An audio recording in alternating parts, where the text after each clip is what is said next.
Doy la bienvenida a esta segunda parte del foro Educación 2030, un acuerdo imposible. Vamos a empezar con la primera de las dos mesas previstas para esta tarde.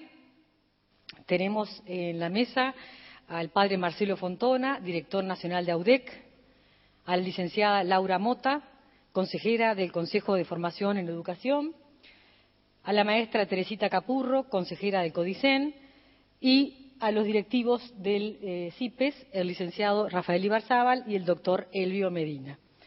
Queremos agradecer especialmente la presencia de la licenciada Laura Mota, porque respondió prontamente a la invitación que se le realizó, y también sabemos que el cansancio con respecto a la maestra Teresita Capurro, que hace muchas horas que están trabajando, también le agradecemos muy especialmente. Quienes conforman esta mesa tienen por tema en esta tarde los docentes y los directivos del futuro. Les vuelvo a recordar que por respeto a los panelistas es importante que apaguen los celulares. Bueno, muchas gracias y comenzaremos con la licenciada Mota. Teresita, perdón.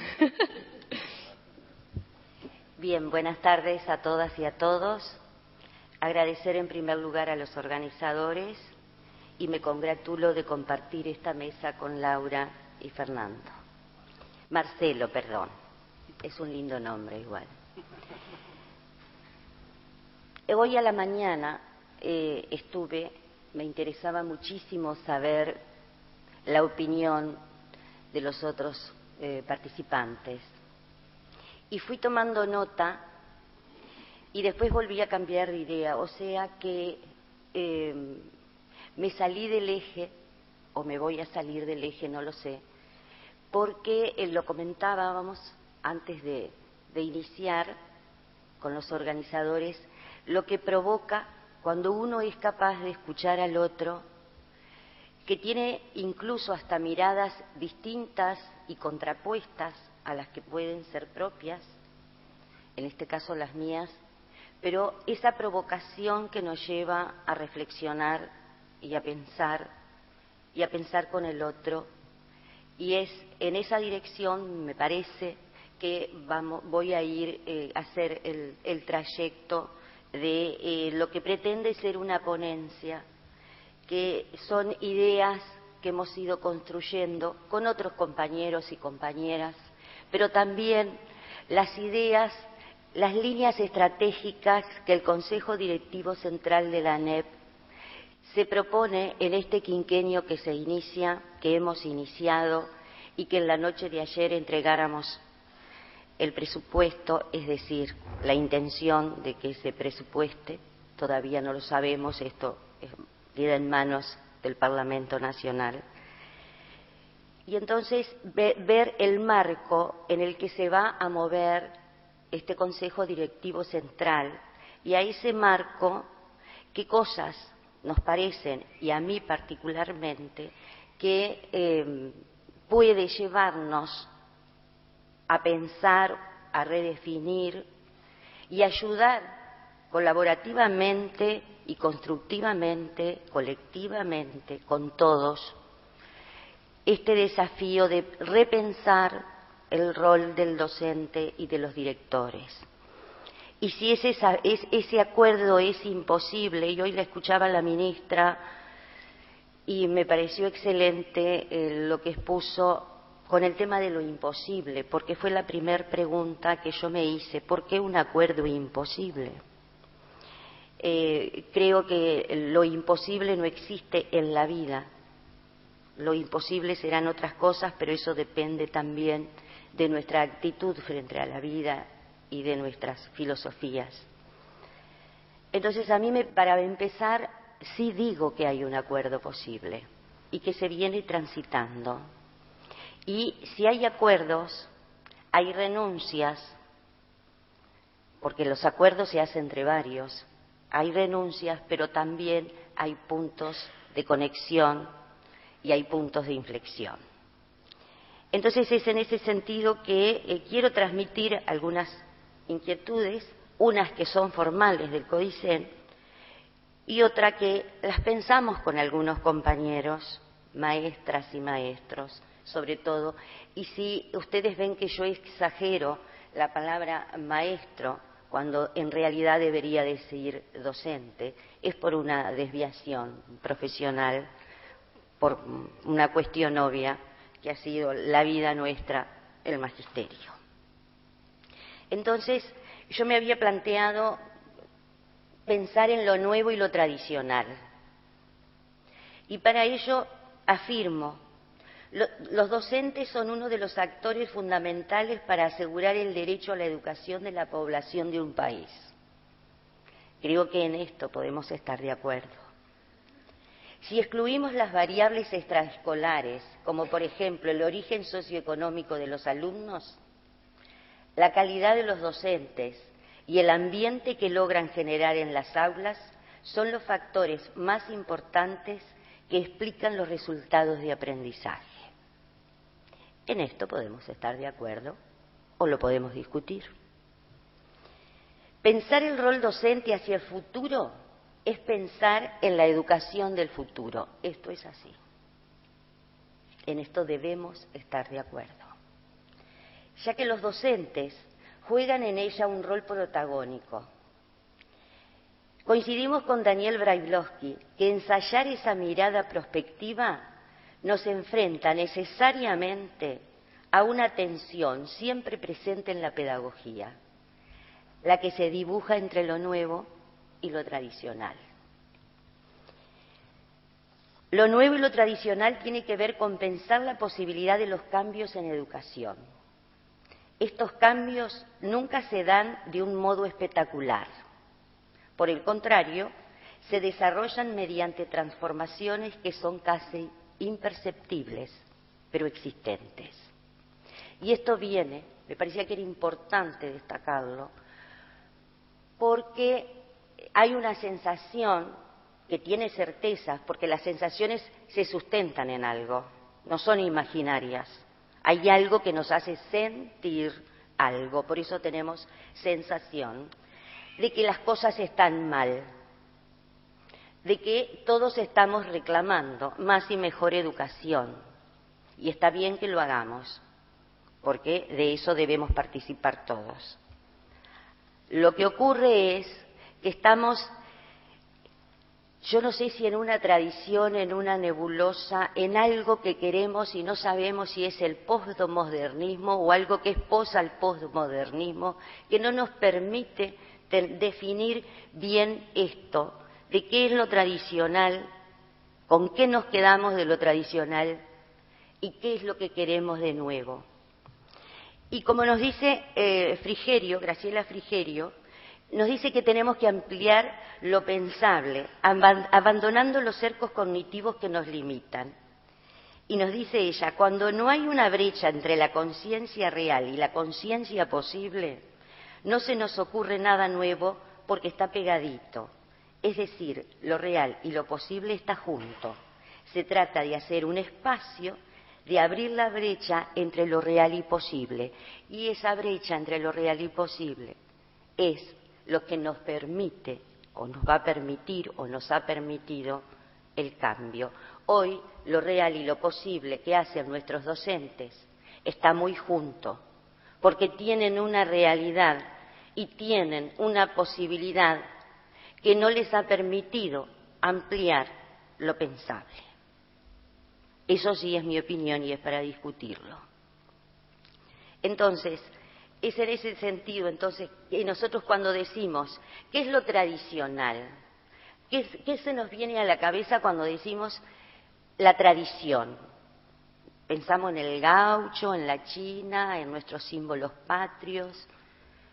Pensamos también, y es lo que me pasa a mí, y seguramente en el vocabulario y anecdotario de ustedes les ha ocurrido o les ocurre, que piensan y dicen la escuela de, el liceo de, y cuando digo a mí me pasa desde lo profesional, donde he ejercido la docencia, en Mercedes, en el campo, me digo la escuela de, pero no estoy hablando del número de la escuela, no estoy hablando del nombre de la escuela, estoy hablando de la escuela de una persona que tiene un nombre y un rostro. ¿Y por qué se nos vienen esos recuerdos de la escuela D, o el liceo, o la UTU en su defecto?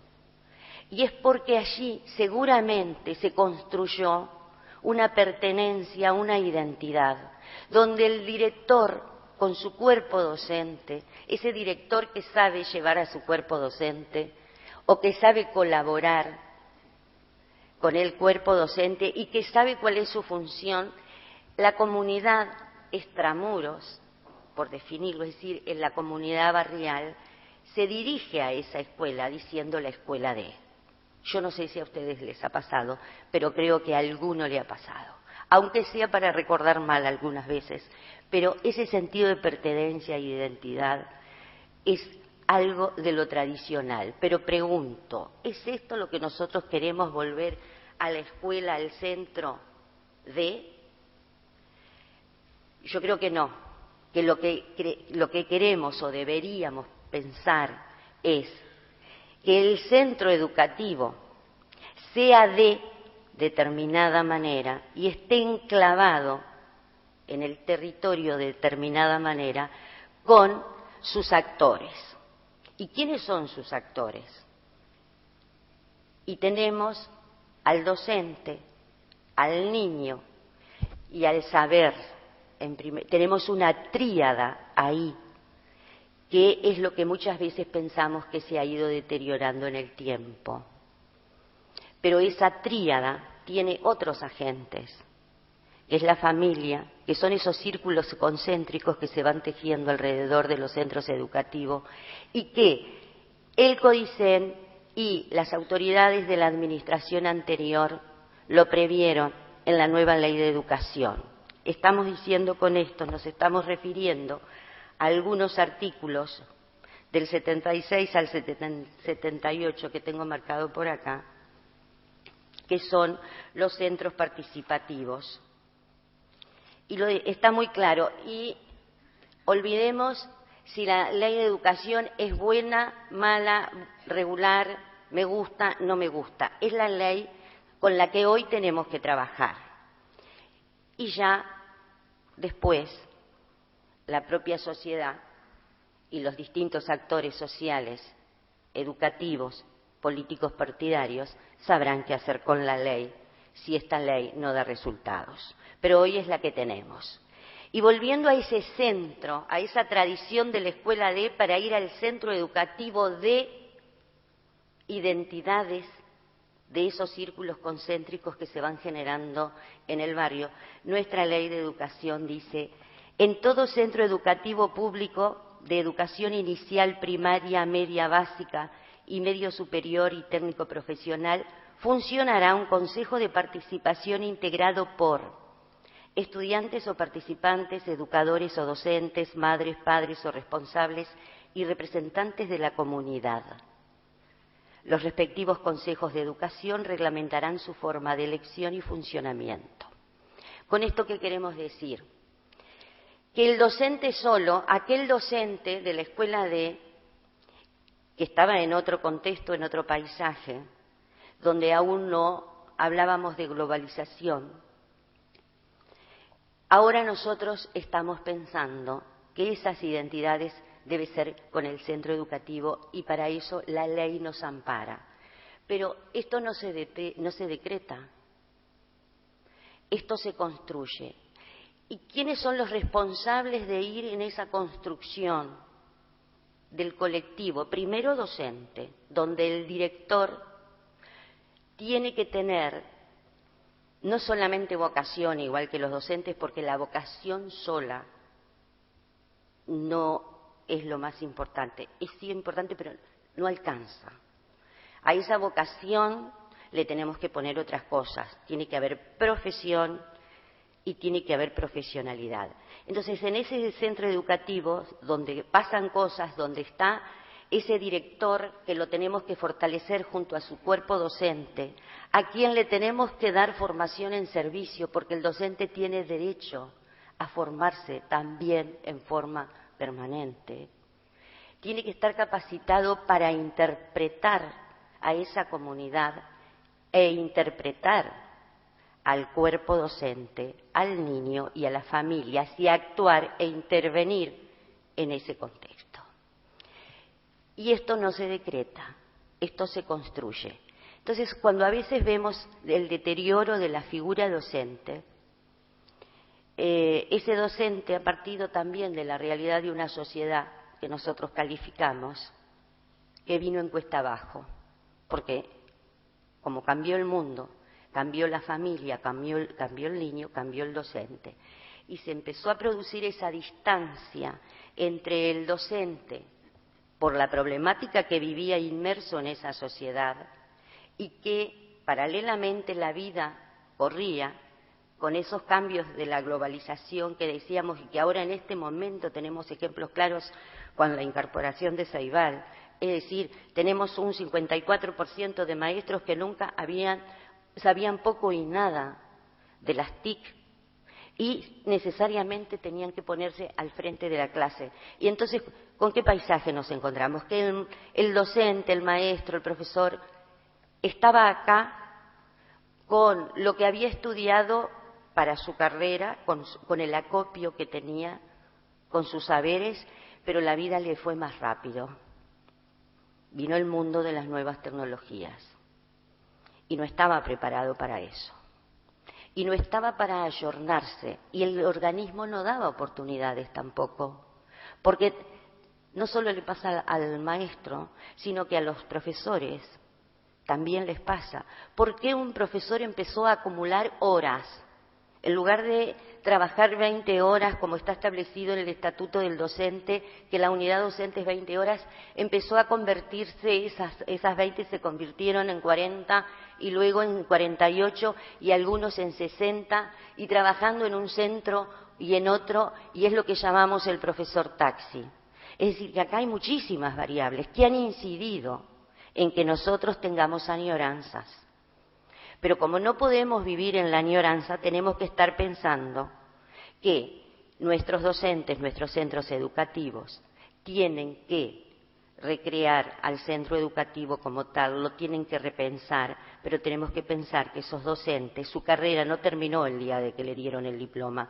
El organismo tiene que darles la posibilidad de estar en forma permanentemente actualizados para dar respuestas en forma rápida a esa realidad que le trae el niño y la familia. Y eso es lo que nos está dando trabajo, la respuesta rápida. El docente reflexionando en su centro educativo, discutiendo, interactuando con sus pares y pensar en lo que está haciendo, en los saberes. Tiene que estar interactuando permanentemente y reflexionando para generar y buscar que ese chiquilín, ese niño, ese muchacho aprenda. Porque si no, nos estaríamos quejando de que los chiquilines no saben nada y no estaríamos viendo encuestas como CERCE o PISA. Es decir, que ahí tenemos constataciones. Entonces, nos interesa resaltar que para estos docentes del futuro de hoy, es hoy, ayer, tenemos que darle formación permanente. Y para eso, este organismo ha pensado en la formación de servicio, en servicio. Esto quiere decir que los maestros van a estar a través de cursos actualizados. Pero ¿qué otra cosa nos importa de los docentes y de lo que aprenden los niños? Las evaluaciones, que hoy de mañana se habló de evaluaciones acá. ¿Cómo evaluamos a los niños? Nos vamos a encontrar que decimos muchas veces los docentes, pero si nosotros evaluamos todos los días, yo sé lo que saben mis 30 niños, aquel no sabe nada, aquel le cuesta muchísimo, aquel no lo apoyan en la casa, ¿no? Este no durmió, está enfermo, todo eso nosotros somos capaces de decirlo. Pero cuando llegue el momento de medir, de evaluar lo que el niño en un grado aprendió, la cosa se nos complica. Se nos complica porque esos niños de esa sociedad que viene a nuestra escuela, que reproduce esa sociedad, que vienen con toda la problemática, el maestro tiene que estar preparado a través de esa formación permanente, de ese trabajo en equipo, en el colectivo del centro educativo, en el análisis y la reflexión permanente, tiene que estar pronto o pronta para dar respuesta y para que esos niños aprendan. Lo que se viene haciendo desde la administración es la evaluación en línea, y para eso se están utilizando las XO.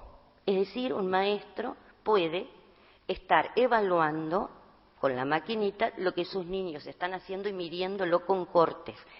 Eso le permite, por lo menos al maestro, en tramos cortos, saber si el niño aprendió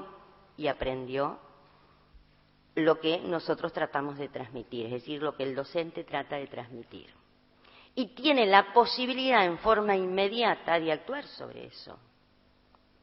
Porque si no se actúa, es el niño que nosotros dejamos pasar de grado y que cuando llegó a sexto lo expulsamos porque tiene 14 años y le queda una interfase en la salida de la escuela y entrada de educación media que quizás esa fase no la recorre nunca, ese circuito de salir de una institución para otra, quizá no la recorre nunca. Y ahí está donde aparecen las estadísticas y todos nos alarmamos.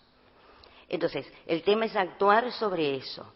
La formación, entonces, en servicio, la evaluación que puede hacer el docente y, ¿por qué no la evaluación que nos tienen que hacer a los docentes? Hoy acá en la mañana se habló de la agencia en evaluación, que está en la Ley de Educación, pero para eso hay que trabajar. Porque si dijimos que no se decretaba nada, como lo que leíamos de los consejos participativos, hay que ir generando dentro, en el espíritu de los docentes, la necesidad de que nos evalúen. Y está bien que lo haga, que eso se haga, pero lo que no podemos es forzarlo, lo tenemos que ir haciendo. El docente va a tener que empezar a sentir que necesita ser evaluado. Si nosotros venimos vamos a decir, con el decreto, me parece que eso puede fracasar y nos puede generar algunos problemas. Me están pasando el papelito, no quiero dejar de decir algunas cosas que tenía por acá que tienen que ver con la evaluación. Un tema importantísimo también que vamos a llevar adelante en esta administración. Los docentes de nuestro país, en cualquiera de sus subsistemas desconcentrados, hacen el pasaje de grado, es decir, primer grado hasta séptimo grado, y el de séptimo grado siempre es el que tiene 25 años o más de docencia. Eso le da un derecho al docente establecido por el Estatuto del Docente. Cada 4 años cambiamos de grado y nos permite avanzar en nuestra carrera para tener la aspiración de dar algún concurso, de participar de cursos. Pero eso es un don de la antigüedad nuestra en el sistema. Ahora, la pregunta es, ¿por qué no darle la oportunidad a aquel docente que quiere avanzar en su carrera y poder dar un concurso o algo que estamos pensando que le permita pasar, por ejemplo, del grado 4 al 5? ¿Quiénes se van a beneficiar? El maestro que haga eso o el profesor que haga eso es porque quiere permanecer en la clase y nosotros necesitamos esos docentes en el aula. Porque si no, la antigüedad es la única forma de hacer carrera e ir llegando a la dirección, por ejemplo, o a la inspección por el artículo 20, no importa. Pero nosotros lo que tenemos que hacer es retener a ese docente que quiere seguir haciendo docencia, reflexionando, interactuando, etcétera, etcétera, que pueda hacer el pasaje de grado y porque va a incidir en la comunidad educativa donde está actuando. Porque esto también se contagia. No va a ser solo el aumento salarial, que es mínimo, pero sí puede seguir siendo y trabajando para impactar en esos círculos concéntricos que decíamos al principio, impacta en sí mismo, porque acá la autoestima tiene, y el retorno que nos da el estudiante tiene mucho que ver. Entonces, esas líneas de acción que nos estamos planteando para esta administración van a tener que ver con el docente o el director del futuro. Y dentro de este lío que he hecho de palabras, no quiero terminar sin leer las líneas en las que está trabajando el CODICEN, que las tenemos y las tomaron los desconcentrados, por supuesto, que son el impulso a la superación de la calidad sustancial, contribuyendo así a elevar los actuales niveles de cobertura, retención y egreso.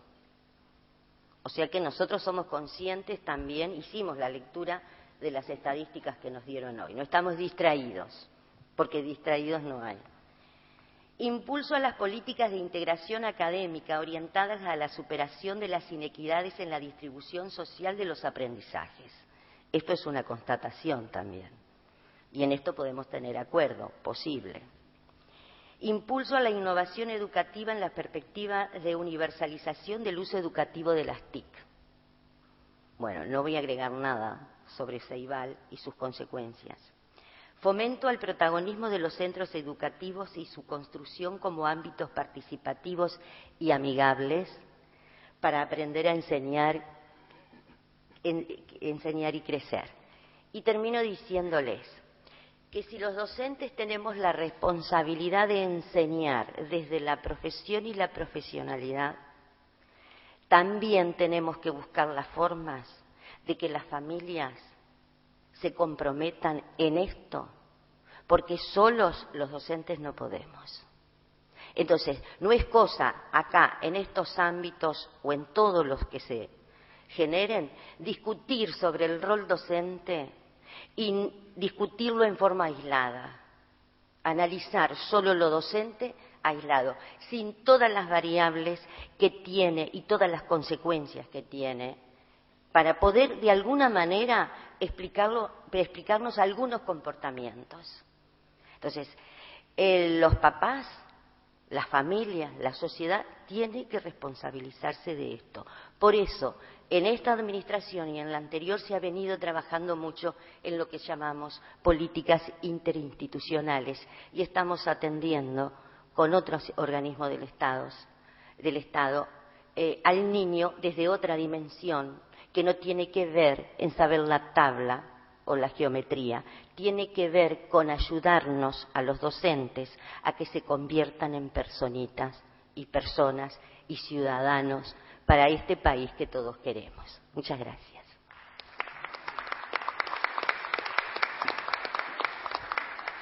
Muchas gracias, maestra Teresita Capurro.